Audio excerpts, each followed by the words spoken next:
Shalom. Welcome to part 4 of 6 by 6. 6 minutes and 6 days, and you get a full idea from Lubavitcher Rebbe. And let's review, and we'll continue the idea that you can be whole, that whatever you do, but it may not be 100%. Like I've been saying, an A or an Aleph on your report card, but if you didn't get 100, you're not complete. You missed one question. You don't have the full knowledge of what's happening. And Hashem always wants completion, whatever we do. And that's what we're working even for the Mashiach over here. We want the world to be 100% complete. And the 97, 98 is not good enough for the Almighty. So let's give another example. We've given examples already of the temple and of the solar lunar year. And now we're going to give tzedakah. Now, how much charity should you give to a person? Well, a person needs to eat. All right, so here's something to eat and maybe a place to sleep. Good enough. But wait a minute. What if a person is rich and he's fallen on hard times and he's used to having a nice house, a beautiful house, and the Gemara even goes into he had people running in front of him with 2 nice horses, a carriage. Say, well, take the bus. What's the big deal? A lot of people take the bus. But he's not used to taking a bus. He's used to having a chauffeur. So how much do we have to give him just to give him a little place to sleep and a little bit to eat, a peanut butter and jelly sandwich?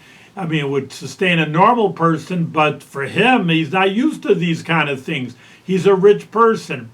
So it actually says you have to fill a rich person to what they're lacking. Those are the words in the Bible. So it doesn't say give them enough for basic necessities.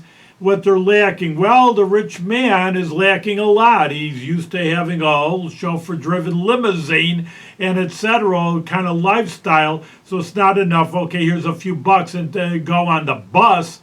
It's not enough for him. So you have to fill in what he is lacking. And this is another example where we're saying that you say, well, listen, he's not starving. I give him peanut butter and jelly sandwich. I give him a few dollars to get on the bus. So he's got what he needs. What else does he need? But that's not enough if he's rich. So a person could be enough for them, but they're still lacking. That's what we were saying. Even with my example I gave a few times with a test, fine, you got a 9, you got an Aleph, and you got an A on the test, and you're good enough. And you're going to pass, even get honors. You'll be in the honor society with the 9.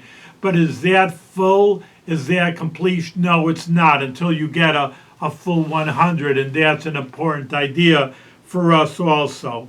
So we're talking about also, let's get back to the original subject, which is Pesach Sheni, the second Passover. There's an idea of, again, completion. You have a makeup exam. But that's not good enough. But you want to come for tashlumim, which means completion. Everything is to be completed no matter what a person does. They have to be trying to be 100%. I mean, again, a person shouldn't be depressed about it, but there's always more goals. People say, good enough in my life. I made enough money, and I passed enough grades. I got by good enough. Never is good enough. You say, well, fine, you did well, fine, we'll give you credit for that. But on the other hand, to strive more and more, no matter who you are and what you do or what you have accomplished in the past, you have to always try to do more and more and more and more. So that's an important lesson. Now here's an outstanding idea, and that is that a person who's a ger, there's a convert, the Gemara calls him a ger shenisgayer, a convert that converted. Well, that really shouldn't be it. It should be the non-Jew who converted, not a convert who converts. So we're going to see that coming up in the next lesson. This is a very important idea. And like I say on all these TV, stay tuned, and we'll get to that answer in part 5.